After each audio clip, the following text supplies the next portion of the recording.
Il s'appelait Max, un chien comme les autres. Du moins, c'est ce que pensaient ceux qui le croisaient dans la rue. Taille moyenne, pelage brun tacheté, regard doux mais discret. Rien, à première vue, ne laissait deviner l'histoire qu'il allait vivre. Max appartenait à Julien, un ancien routier reconverti en artisan qui vivait seul dans un petit appartement au sud de la France. Leur relation n'avait rien d'exceptionnel, juste deux êtres vivants qui s'étaient trouvés un jour et qui ne s'étaient plus quittés. Julien l'avait adopté 3 ans plus tôt, après l'avoir trouvé blessé près d'une station-service, sous la pluie. Il ne s'était jamais vraiment expliqué ce geste, lui qui n'avait jamais eu de chien. Mais ce jour-là, il avait tendu une main, et Max avait posé sa patte. Depuis, ils partageaient tout. Les promenades matinales, les sandwichs coupés en deux. Les soirs devant la télé, Max roulait en boule au pied du canapé. Julien parlait à Max comme à un pote. Max écoutait comme un confident. C'était une de ces amitiés simples, sans grands mots, mais pleines de petits silences qui veulent tout dire. Et comme toutes les belles histoires, celle-ci allait basculer. Car un matin, au détour d'un voyage, le monde allait séparer ce chien de son maître. Et ce qu'il allait faire pour le retrouver, personne ne l'aurait cru possible. Julien avait prévu un long trajet jusqu'en Pologne. Pas pour des vacances, mais pour filer un coup de main à un ami qui retapait une vieille bâtisse familiale perdue dans la campagne. C'était le genre de virée qui lui plaisait. La route, un thermos de café, un peu de musique, et surtout Max, son compagnon à 4 pattes, assis sur le siège passager avec son regard calme et fidèle. Depuis 3 ans, ils étaient inséparables. Le genre de lien silencieux mais solide, construit sur les habitudes et la tendresse du quotidien. Max, c'était pas un chien de concours, ni un chien de garde, juste un compagnon loyal, un peu bourru, qui aimait dormir en boule sur le siège, suivre Julien partout et guetter le moindre sandwich qui traînait. Pendant plusieurs jours, ils avaient roulé tranquillement, traversant les régions de l'Est, dormant dans des parkings, mangeant sur le bord des routes. Max adorait ça, ces moments de liberté entre 2 paysages. Il respirait l'air des montagnes, reniflait les stations-service comme un explorateur en mission. Puis un matin, alors qu'ils entraient en Allemagne, Julien s'arrêta sur une grande aire d'autoroute. Une de ces stations froides, bétonnées, bordées de camions et de pins. Il avait besoin de carburant et d'un café chaud. Il coupa le moteur, laissa Max dans le van comme d'habitude, fenêtre entrouverte, portière bien fermée. C'était devenu une routine. Mais ce jour-là, tout a foiré. Il ne saura jamais exactement ce qui s'est passé. Peut-être un klaxon brutal, peut-être qu'il avait mal refermé la porte. Toujours est-il que lorsqu'il est revenu, le café à la main, le van était vide. Max s'était évaporé. D'abord, il a cru à une farce. Il a regardé autour, pensant que le chien rôdait dans les parages, attiré par une odeur.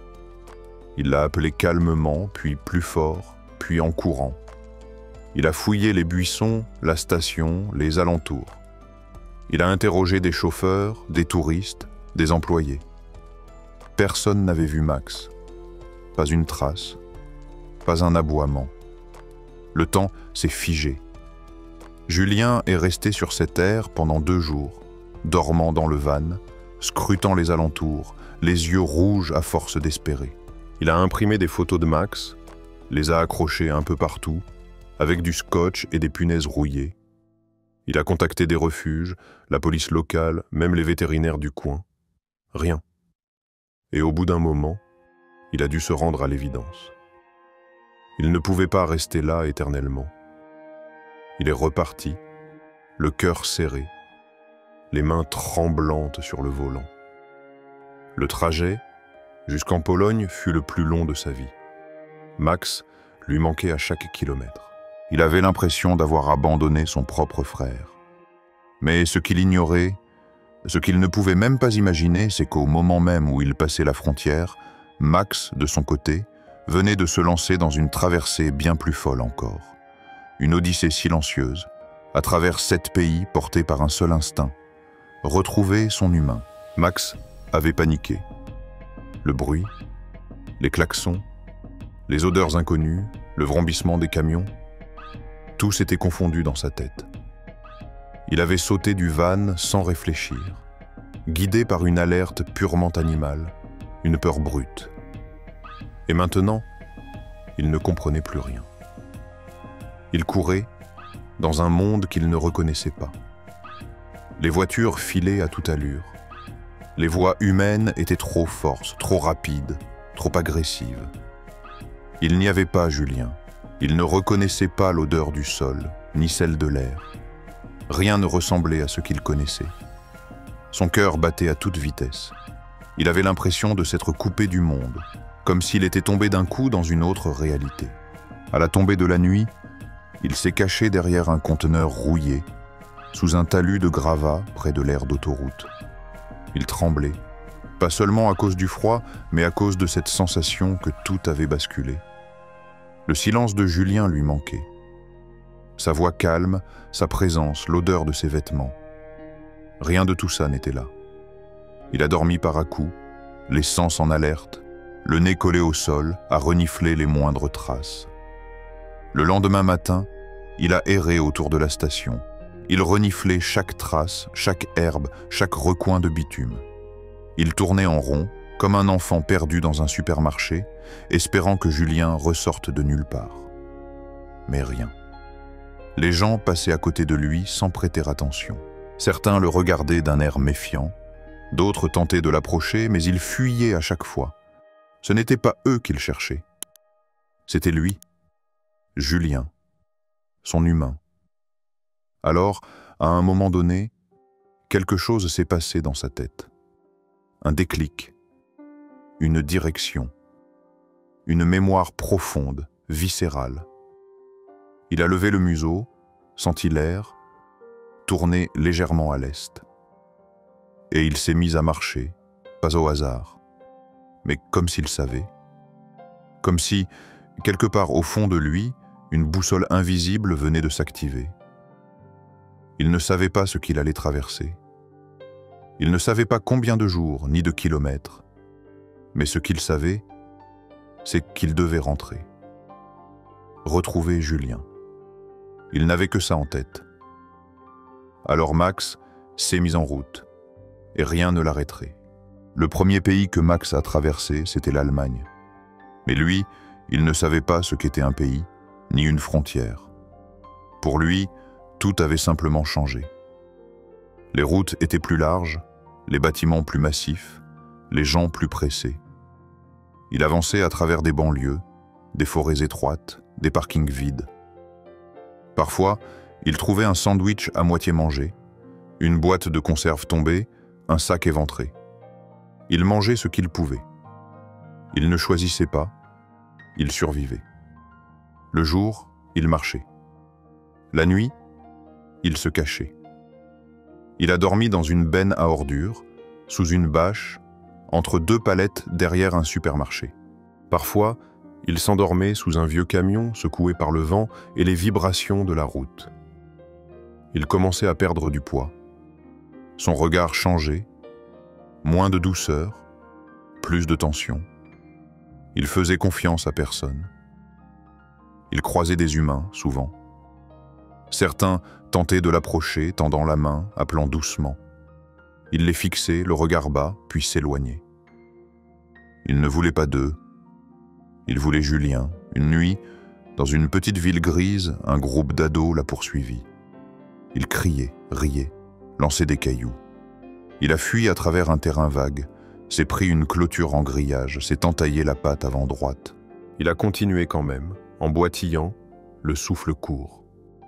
La douleur était vive, mais pas plus forte que ce qu'il ressentait dans le cœur. Il avait faim, il avait froid, il avait mal, mais il avançait. Il commençait à reconnaître certains sons, les trains, les sirènes, les voix qui ne parlaient pas comme Julien, une autre langue, un autre monde. Il n'avait plus de repères, sauf un, toujours le même, vers l'est.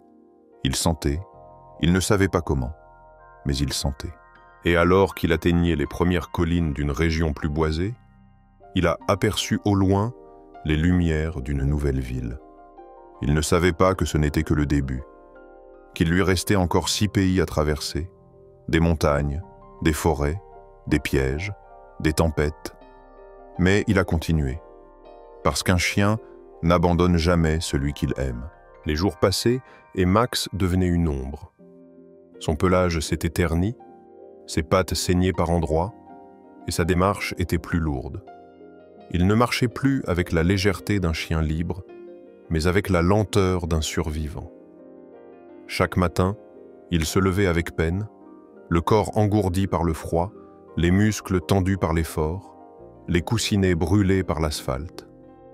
Il avançait au bord des routes, longeait les autoroutes, frôlait les villes sans jamais s'y arrêter. Il traversait des campagnes inconnues, des villages oubliés, des zones industrielles tristes comme l'hiver. Partout, il croisait des humains. Certains le regardaient sans vraiment le voir. D'autres le chassaient d'un coup de pied ou d'un cri. Un vigile l'a menacé avec une matraque près d'un entrepôt. Une femme a failli l'écraser en reculant sa voiture sans le remarquer. Une autre fois, des chiens de garde ont failli le déchiqueter. Il a dû fuir à travers un champ, mordu à l'épaule, haletant, terrifié. Il n'aboyait plus. Il ne grognait même pas. Il subissait, en silence. Il mangeait ce qu'il trouvait. Croûtes de pain, restes de fast-food, carcasses d'animaux. Une fois, il a trouvé un sac poubelle éventré derrière un snack. Il a mangé jusqu'à vomir, puis il est resté là, recroquevillé, incapable de bouger pendant des heures. Une autre fois, il a tenté de traverser une nationale. Les phares l'ont aveuglé, les klaxons l'ont bombardé. Il a paniqué, reculé, glissé, puis s'est enfui dans un fossé, les oreilles plaquées, le cœur battant à s'en étouffer. Il ne comprenait pas pourquoi le monde était devenu si brutal. Il avait connu la douceur d'un foyer, la chaleur d'un lit, la caresse d'une main. Et maintenant, tout n'était que bruit, vitesse, peur. Mais malgré tout, il avançait. Un jour, alors qu'il atteignait les frontières de la République tchèque, il s'est effondré près d'un hangar désaffecté. Il n'en pouvait plus. Il ne savait même plus s'il allait continuer. Il avait mal partout. Il tremblait. Il saignait. Il avait froid. Et pourtant, au fond de ses yeux, il y avait encore cette étincelle, ce fragment de mémoire, une odeur, une voix, Julien, toujours Julien. Il était allongé dans la poussière, le souffle court, le flanc tremblant. Il n'avait pas mangé depuis 2 jours. Sa patte arrière boitait à chaque pas. Ses yeux n'avaient plus la même lumière. Il ressemblait à un chien errant comme tant d'autres, un de ceux qu'on croise sans les voir. C'est là, devant ce hangar rouillé à la sortie d'un petit village, qu'une silhouette est apparue. Une femme, la quarantaine, un bonnet en laine vissé sur la tête, un sac de course à la main. Elle s'est arrêtée. A regarder Max, longuement. Il n'a pas bougé. Il n'en avait plus la force. Elle s'est accroupie, lentement, sans parler. Elle a tendu un morceau de pain. Il a levé les yeux, méfiant, puis hésitant. Puis, il a approché, doucement. Il a mangé, morceau par morceau, sans la quitter des yeux. Elle ne l'a pas caressé. Elle l'a juste regardé avec une tendresse discrète. Puis elle est repartie. Il a cru que c'était fini. Mais elle est revenue, 1 heure plus tard, avec une couverture, une gamelle d'eau, un morceau de jambon, et cette fois, elle lui a parlé. Pas avec des ordres, pas avec des cris. Juste des mots simples, calmes. Il n'a pas compris, mais il a senti. Il a dormi là, cette nuit-là, roulé dans la couverture.